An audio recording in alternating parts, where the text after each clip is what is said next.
Assalomu alaykum Angren ahli yoki bo'lmasam Angren shahridan uyomoqchi bo'lgan aziz vatandoshlarimiz.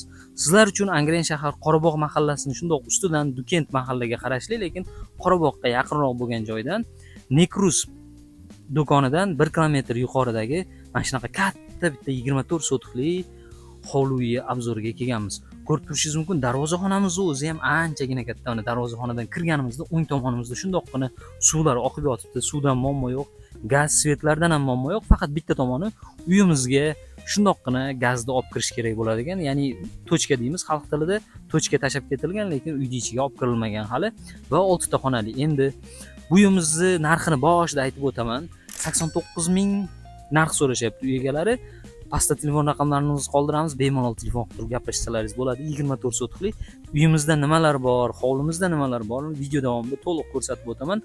Bizda o'sha mutaxassislarimiz, ekspertlarimiz bemalol o'z fikrlarini yozsa bo'ladi. Bu joylarimiz arziydimi 24 ming dollarga yo'qmi va nima ishlar qilsa bo'ladi o'zi bu uyimizda. Bemalol chorvachilik, bog'dorchilik bilan ham shug'ullansa bo'ladigan sharoitda, chunki yuqorimizda tog'larimiz ham bor, bemalol kelib turib yashasa bo'ladigan.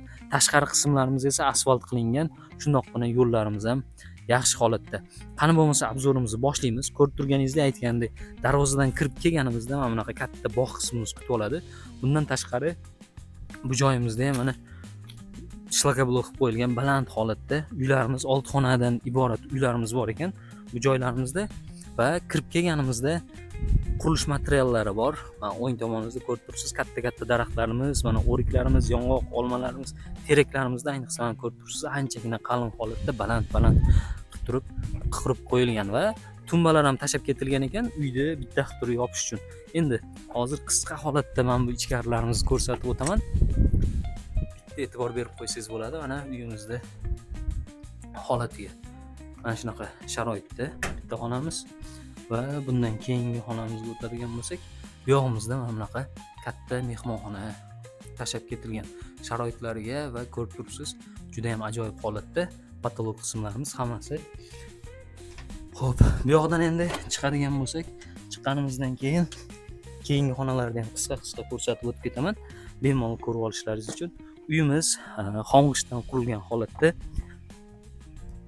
yaxshi sharoitda bo'lib turibdi. Va bundan keyingi bu joyimizdagi o'sha ikkita xonamizni ham ko'rsatib o'taman. Voy. Kirish ancha qiyinroq holatda ekan. Mana bu yotoqxona qilsa ham bo'ladigan sharoitda ekan. Mana bu yog'imizda mana bir xonali uyimiz ko'rib turibsiz. Devorlarimiz jitka bo'ylardan qilib qo'yilgan, chiroyli holatda o'tiribdi. Mana shunaqa sharoitda. Va endi bundan keyingi xonamizga o'tamiz. Keyingi xonamiz emas, tashqari tomonlarda hozir gapirib o'tamiz. Bu joyimizda yosh kattaroq insonlar bor ekan.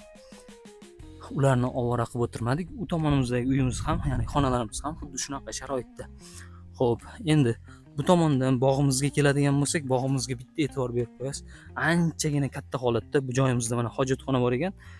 Bog'ni oxirigacha borib ko'rsating deganlar uchun mana oxirigacha tushib borib ko'rsataman hozir. Bu joyimizda hojatxonamiz, mana bog'dorchilik yoki bo'lmasam o'sha nima deydi, mol-hol bilan shug'ullanaman degan akalarimiz uchun ham yaxshi sharoitda, bog'imizda oxiri deyarli ko'rinmayapti. Hojatxonaning orqasidan o'tadigan bo'lsak, e'tibor berib qo'yasiz, juda ham uzoq holatda 24 sotikli joyni olaman degan odam uchun to'g'risi ancha katta sharoitda. Pastlarimiz oxirigacha ketadi. Bu joylarimizda mana giloslarimiz ham ekib qo'yilgan. Ertaga bahor vaqtlari mazza qilib turib giloslarni nima deydi, hosilini olib yaxshigina summaga sotib o'tirsangiz ham bo'ladi. Mana daraxtlarimizga e'tibor berasiz, juda ham katta yong'oqlarimiz ham bor ekan. Mana bu joyimiz o'sha chekagacha ekan, oxirigacha bormadim. Hatto bu joyimizda mana bunaqa tikanaklar ham bosib ketgan ekan. Oxiri molxona quradigan bo'lsangiz ham juda katta molxona qilib turib mollarni boqsangiz zo'r bo'ladigan sharoitda va mana bu joyimizda o'riklarimiz bor. Ko'rib turganingizdek, uyimizni bu tomonlarni ham to'liq ko'rsatib o'tayki, obunachilarimiz hech qanaqa o'sha savol qoldirmasligi uchun va uyimizni baholayotganda ertaga muammo bo'lmasligi uchun, ekspertlarimizga qiyin bo'lmasin degan ma'noda ko'rsatyapmanki, e'tibor berib qo'yasiz. Mana giloslarimiz juda ham ko'p holatda ekib qo'yilgan ekan. Yaxshi sharoitda bo'lib turibdi va bu tomonimizdan endi keladigan bo'lsak, joyimizdan qo'shnilarimizga tegishli narigi tomoni Mana bu yong'oq o'riklarimiz bizning hududimizda ekan. Xo'p, endi bu yoqdan chiqadigan bo'lsak, mana bu tomonlarimizgacha jami 24 sotix. Bilasiz, bu kichkina hudud emas, ya'ni kichkina maydon emas. 24 sotix degani ancha katta maydon bo'ladi. Undan tashqari mana bu joyimizda ham bitta uy uchun mana eski fundamentlar olib ketilgan ekan, lekin hozirgi holatda nima deydi, eskirib qolgan. Xohlasangiz ustidan yana bitta chiroyli turib qurib qo'ysangiz bo'ladi. Mana bu joyimizda ham tandir bor ekan. Qilingan, ya'ni hozirda uy egalari yoshlari katta bo'lgani uchun shahardan bitta kvartira olib turib yashamoqchi. Shuning uchun bu uylarimizni sotuvga qo'yishyapti. Lekin mazza qilib turib, hovli bo'lgani uchun kelib yashaydigan sharoitda aytganimdek, ko'rib turibsiz, mana uyimizga aylanib keldim. Ancha uzoq bo'lgani uchun ancha vaqt ketib qoldi. Videoni oxirigacha ko'ryapsiz degan umiddaman, chunki sizlar uchun oxirigacha olib borib ko'rsatdim. Hech kim bunaqa obzor qilmasa kerak.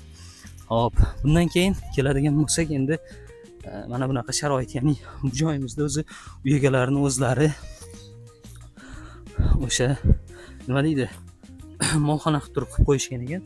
Bemalol kelib turib yashasangiz bo'ladi va bu joylarda ham bemalol mol holga qarasangiz bo'ladigan sharoitda. Hididan ham shundoq bilinib turibdi. Lekin darvozaxonadan bilinmayotdi. Mana oldida kelganimizdan keyin hidi bilinyapti. Xullas, videomizda to'liq aytib o'tdim. Uyimizda har bitta burchagigacha borib ko'rsatdimki, oxirigacha ko'rgan bo'lsangiz yozib ketarsiz. Oxirigacha ko'rdim, gap yo'q deysizmi yoki bo'lmadi deysizmi? Muhim oxirigacha ko'rganingizni bilay. Sizlar uchun harakat qilyapman mana shunaqa turib uyimizni to'liq obzorini qilishga. Xullas, narxini aytib o'tgandek 89 ming narx so'rashyapti. Pastda opsiya qismimizda telefon raqamlari bor. Bemalol telefon qilib turib gaplashib baraka qo'rsalaringiz bo'ladi. Mana shunaqa chorva bilan shug'ullanaman yoki bog'dorchilik bilan shug'ullanaman degan aka-uka, opa-singillarimiz uchun yoki boshqa shaharda yashovchi hamshahar viloyatdoshlarimiz uchun ham juda ham qo'l keladigan sharoitda. Chunki 24 sotix, bundan tashqari uylari bilan ikkita oila keladigan bo'lsa ham bemalol yashasa bo'ladigan, chunki eshiklarimiz ko'rib turibsiz, alohida sharoitda bo'lib turibdi. Aytganimdek, barakaga sunnati uchun ozroq o'tib beradigan joylari bor. Ekspertlarimiz ham o'z fikrlarini bildirib ketsa bo'ladi. Bemalol tortinmasdan o'zingiz fikrlaringizni yozsangiz bo'laveradi.